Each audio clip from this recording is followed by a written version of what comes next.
নীল ঢুকে দেখল দোকানের ভিতরে প্রায় 10 জনেরও বেশি অ্যান্টিক শপের মালিক বেশ সজোরে চিৎকার করে নিজেদের মধ্যে তর্কাতর্কি করছে। আমি হলপ করে বলতে পারি যে এটা নকল। আচ্ছা তাই? তাহলে আমিও হলপ করে বলছি যে এটা আসল পেইন্টিং। আরে কি বলছেন মশাই, এটা রং চটে গিয়েছে একদম, কিভাবে আসল হতে পারে? সবাই মিলে একদম মাছের বাজার বানিয়ে ফেলেছিল শালিনীর অ্যান্টিক স্টোরকে। ভিড় ঠেলে সামনে এগিয়ে গেল নীল। তখনই ওর নজর এক ব্যক্তির উপর পড়ল। সে আর কেউ নয়, শালিনীর বাবা যোগেশচন্দ্র মিত্র।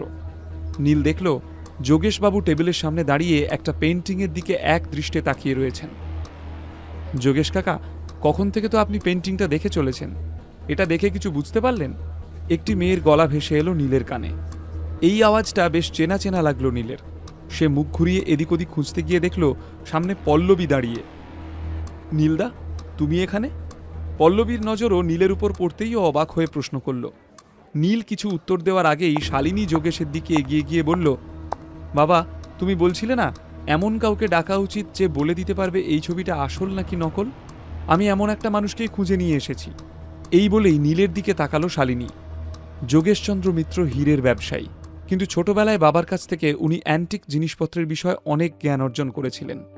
শুধুমাত্র কলকাতাতেই তার জ্ঞানের আলোচনা হতো এমন নয়, ক্যারিয়ারের শুরুর দিকে তাকে ভারতের সবথেকে ভালো অ্যান্টিক অ্যাপ্রেজার বলা হতো।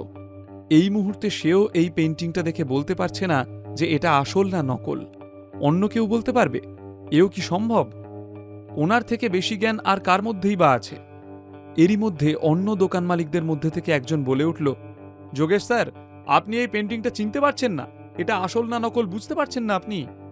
আমি ভাবতে পারিনি আপনি এই পেইন্টিংটার অথেন্টিসিটি বুঝতে পারবেন না। যদি আপনি না পারেন তাহলে আর কে পারবে? আপনি কোনো মজা করছেন না তো? নাকি এখন আপনার অ্যান্টিক জিনিস চিনতে পারার ক্ষমতা চলে গেছে? এত অধৈর্য হলে চলবে না। এটা একটা ল্যান্ডস্কেপ পেইন্টিং। এইসব পেইন্টিংয়ের ক্ষেত্রে আসল নকল চিনতে পারা খুব কঠিন। কিভাবে কারুকার্য করা আছে শুধু সেটা দেখলেই হয় না, ছবির কালার, টেক্সচার, এমনকি পেপারটাও পরখ করে নিতে হয়। এগুলো ভীষণ জরুরি। বেশ গম্ভীর গলায় বলে উঠলেন যোগেশ, তুমি যে পেইন্টিংটা নিয়ে এসেছো সেটা সত্যিই ভালো। স্টাইল দেখে মনে হচ্ছে যে এটা অনেক পুরনো পেইন্টিং। যোগেশ মিত্রের নজর এখনও ওই পেইন্টিংয়ের দিকেই ছিল। পেইন্টিংটা ভালো লাগলেও এখনও ওনার মনের মধ্যে অনেক প্রশ্ন ঘুরপাক খাচ্ছিল। কিন্তু এবার ফাইনাল সিদ্ধান্ত শোনালেন যোগেশ। তিনি বললেন, আমার মনে হয় এই পেইন্টিংটা খুব পাতলা আর কালারটাও ফিকে হয়ে গেছে। প্রাচীন যুগের ন্যাচারাল কালার্স এরকম ফিকে হয়ে যায় না। তাহলে আপনি এটা বলতে চাইছেন যে আমার এই পেইন্টিংটা নকল? রাগ দেখিয়ে বলল এক ব্যক্তি। হ্যাঁ, আমার তো সেটাই মনে হচ্ছে। যদিও যোগেশ তার সিদ্ধান্তের কোনো ব্যাখ্যা করলেন না, তবু আজ অবধি ওনার কথার উপর কেউ কথা বলার সাহস পায়নি।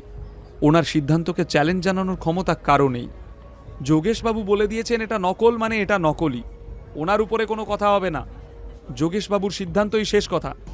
অ্যান্টিক স্টোরের মালিকরা বেশ জোর গলায় যোগেশবাবুকে সমর্থন করে কথাগুলো বলল।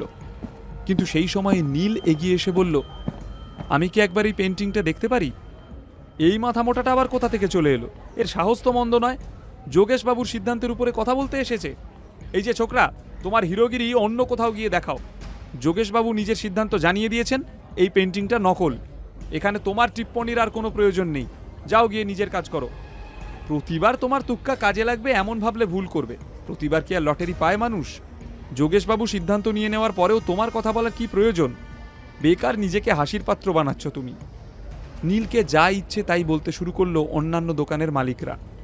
আগেরবারের মতো এবারেও নীল নিজের স্মার্টনেস দেখিয়ে সত্যি প্রমাণ করবে এমনটি হতে দেবে না কেউ।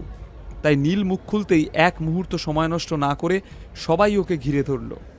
এদিকে পল্লবীরও এসব খুব একটা সুবিধের বলে ঠেকছিল না।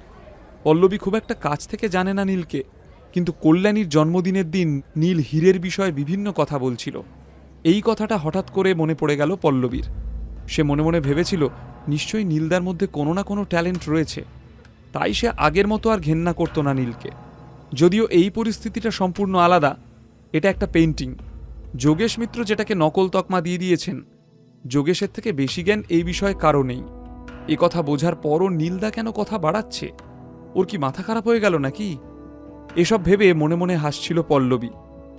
জানি না জেঠু এই কার্টুনটার মধ্যে কি এমন দেখেছিল যে নিজের মেয়ের জামাই করল।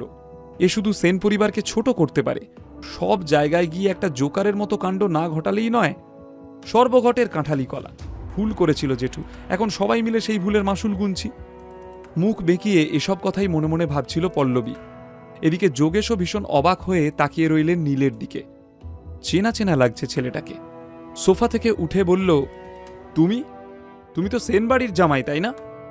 বাবা, আমি একে আমার স্টোরে কাজ দিয়েছি। আমাদের স্টোরের কর্মচারীদের মধ্যে সবথেকে উঁচু পজিশনে ও আছে। ওর মধ্যে আসল নকল চিনতে পারার অদ্ভুত ক্ষমতা রয়েছে জানো। শালিনী বেশ উৎফুল্ল হয়ে কথাগুলো বলল, কিন্তু কথা শেষ হতে না হতেই ওখানে উপস্থিত অ্যান্টিক শপের মালিকরা হো হো করে হাসতে শুরু করে দিল, যেন শালিনী একটা দারুণ জোকস শুনিয়েছে। শালিনী এই ছেলেটাকে নিজের স্টোরে কাজে নিয়েছে, আর কাউকে পেল না। আগেরবার এই ছেলেটা লাকি ছিল, তাই ওর ধারণা মিলে গিয়েছিল, কিন্তু একবার হয়েছে বলে প্রতিবার হবে এমন কোনো কথা নেই। আর তার উপর যেখানে যোগেশবাবু নিজের সিদ্ধান্ত জানিয়ে দিয়েছেন, সেখানে ও আর কি বলবে? কি জানি বাবা, লোকে বলে স্বল্পবিদ্যা ভয়ঙ্করী।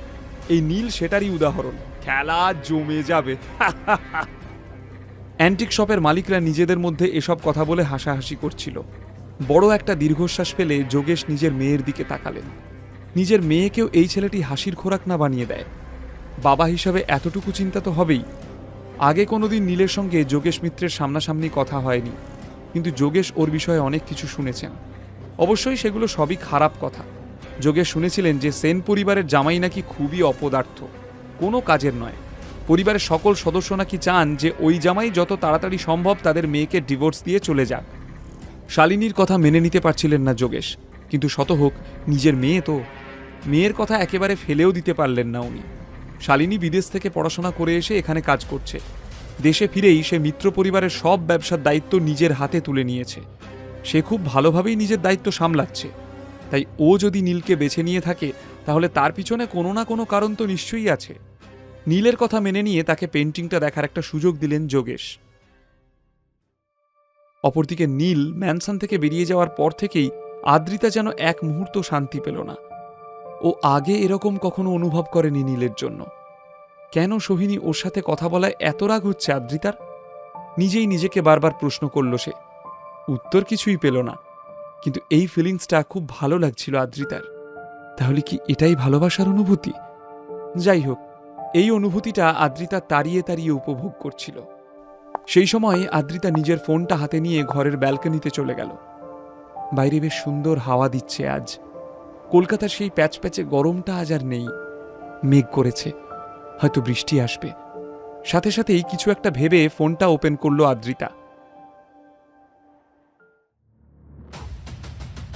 তারপর আদ্রিতা কি করলো? ও কি নীলকে নিজের মনের কথা বলার জন্য ফোন করবে? আচ্ছা, ওই পেইন্টিংটা আসল নাকি নকল? একদিকে সোহিনী, অন্যদিকে শালিনী। নীল আদ্রিতার জীবনে এসব নিয়ে আবার কোনো ঝামেলা হবে না তো? বিনামূল্যে গল্প শুনতে নিচের ইনস্টল বাটনে ক্লিক করুন এবং পকেট এফএম ডাউনলোড করুন। লিঙ্কটি রয়েছে ডেসক্রিপশনে।